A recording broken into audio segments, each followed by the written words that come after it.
because essentially you can invest in a piece where you spend $1,000 on maybe 5, 10 things. You spend $1,000 on 5, 10 things, right? You can literally have one of those things get so much profit that it could allow you to pay for that one thing you wanted. So now you still got 9 of those things in the chamber that you could sell. So now you have 9 other things to pull on. So instead of taking that $1,000 and buying one thing, you're taking that $1,000, getting profits. You can still buy that one thing, but now you have 9 times the money that you would have had if you would have just spent that money on the thing that you wanted initially. People are sending me my face on things. Oh. Shout out Cavell for the merch. Be sure to get your VeVe, Ecomi, and Omi merch at CavellAnderson.com. Our primary line will always be available, while our limited edition section will only ever have 100 items total and will never be sold again. Get it while supplies last.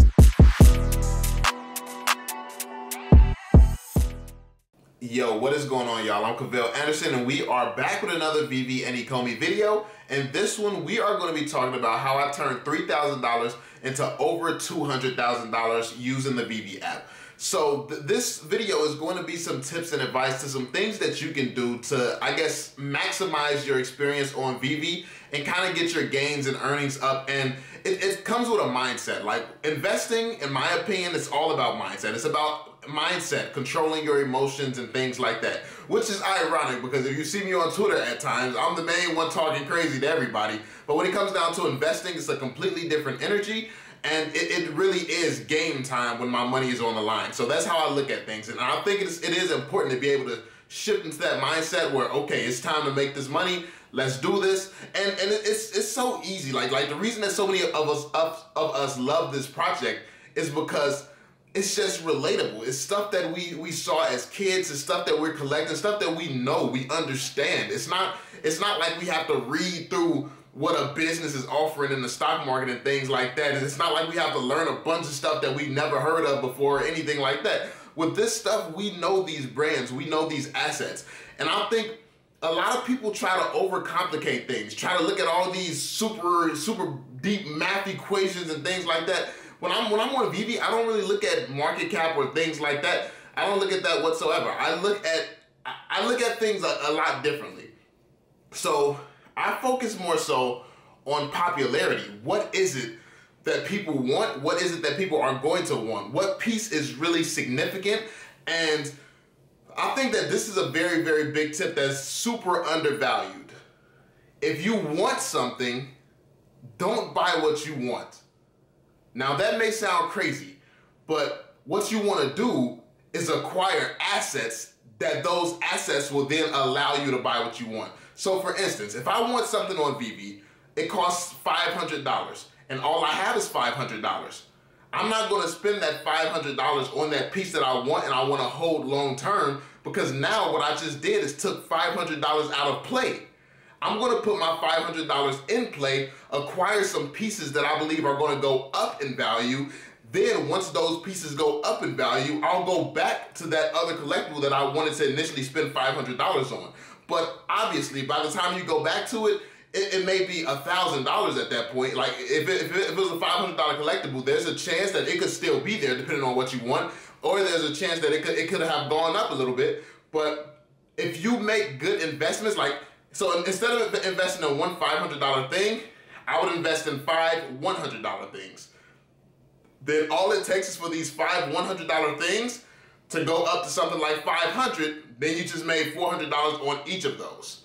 So if you think of things like that, if you think of it that way, where you buy multiple of a certain asset that you really believe or you really have been studying and looking at, and it goes up at a somewhat consistent pace. If you invest that way more so than just throw 500 into it, then you can now purchase your piece for $1,000, and then you have like 1,000 and some change left over. So this is why it's very, very important for you not to just FOMO in, dump all your money into the pieces you want, but it's more important to have a strategy. That way you can use your strategy, buy things low, sell them when they're high, and use profits. Like literally only spend profits. Like my biggest tip is don't spend your own money on these collectibles. of course you're gonna have to start with your own money, but when you're making purchases, you should be playing with profits. You should be making profits on assets. So essentially, the way that I go about collecting, the way that I have gone about growing my collection is I do have these grail pieces. And to be fair, there was a point in time where I didn't know what I was doing. Like early on when I first started investing on VeVe, I bought a bunch of stuff just to have some stuff. I had a bunch of Kripkens, I had a bunch of Mormocornos, and not to say that they're bad investments, it's just I polished my strategy. I actually came up with a strategy because I was never going to get into collectibles. It was never the plan for my collection to do what it's doing right now. That was never the plan. But something happened, like time went on, I fell in love with the collectibles. They started releasing stuff that I related more to. Like the Spider-Man was the first sign of that. Like they started releasing stuff that I connected more with. And I wanted to really dive in and educate myself. So honestly, I ended up selling almost my entire collection that I spent $3,000 on. So $3,000, that was I didn't just put it all in at one time. That's like, you know, putting in 500 here, like a couple of hundred here, 50 here. Like that's what it turned out to be, around $3,000. And my initial collection, I sold almost all of it, and then I started buying into things that I thought were going to be grails and blue chips. So I bought into things that I wanted to do that I wanted to hold long term. Now that was a mistake as well. That this is what I'm telling you all not to do. This is something that I had to learn the hard way. Because I stopped investing in things that I didn't understand, didn't know what they were going to do, didn't know how I was going to turn a profit with these things. Instead, I invested in grails, things that I knew was going to go up, and things like I don't collect sets or anything. I have a few sets because it just goes like that, but it's not my goal to go for sets or anything. I literally invest for profit, and that's what you have to understand. You have to understand your strategy. Are you here because you're a fan of the collectibles and you really love the collectibles that deeply, or are you here to turn a profit? I don't collect sets. Some people, they collect every single set that comes out. It's important to come up with your strategy and stick to it. It's very, very important to come up with your strategy and stick to it. So that being said, if I collect, like what the mistake that I made was I invested in a bunch of grail pieces that I didn't want to sell anything. So now I'm not liquid. New drops are coming out. I can't afford it. New opportunities in the marketplace. I can't afford it. And then I don't want to sell anything. So what do? That's when I really had to think and really change my strategy even more. I ended up selling some pieces. I don't remember what pieces I sold, but there was a few more pieces that I was okay. That's when I sold all of DC. DC was some of the only pieces that I had left, and then I sold all of DC. Well, not all of them. I kept my Superman. I sold all my Batmans and stuff. That's when because I actually had some full sets of the Batmans. I sold all of those, and I used those profits, and I started buying into Marvel. I started buying into Marvel, bought Disney and things like that, and then what I got into was buying multiples. Buying 10, 15, 20 of certain things. So then when these things will pump, you start selling off a few of them, because that's one thing that somebody, I guess, tried to expose me for on Twitter. Oh, he says he believes in VeVe, but look at him selling this comic book for so low. I mean, I got 15 of them. I got 20 of them. That's the whole plan here. There is a certain amount that I won't let my account drop under. I'm going to keep a certain amount of these, but I bought extras to sell. I bought extras to take this profit and put it elsewhere. And that's what's allowed me to build my collection to where it is right now. Just really having a lot of these extras and selling them when I need to, selling them when they have a really good pump, and then holding on to the grails and stuff that I never want to sell, that I never want to touch. So some things are just completely off limits, while others, and one thing that I also do want to point out to you all is my approach has changed multiple times throughout this journey as well. Don't be afraid to take risks. Recently, I have a secret rare Spider-Man, if you all don't know.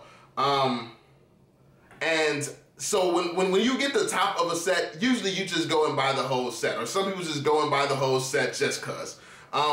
So what I did recently is I sold my ultra rare Spider-Man, I sold my rare and uncommon. I sold those. I'm keeping the common. I'm keeping the common because I believe common, some amazing things are going to happen with commons because that's going to be the most affordable piece for most people. So yeah, I'm keeping the commons just to see what commons do. I believe in commons. You all probably know that if you watch my videos. But yeah, that being said, I sold my ultra rare. I actually sold him for Todd. And now then Todd went and did a pump. Now the ultra rare Spider-Man is actually taking over Todd. He's going again. But I would just rather have a Todd. That's a grail piece that I believe in and I want to hold long term.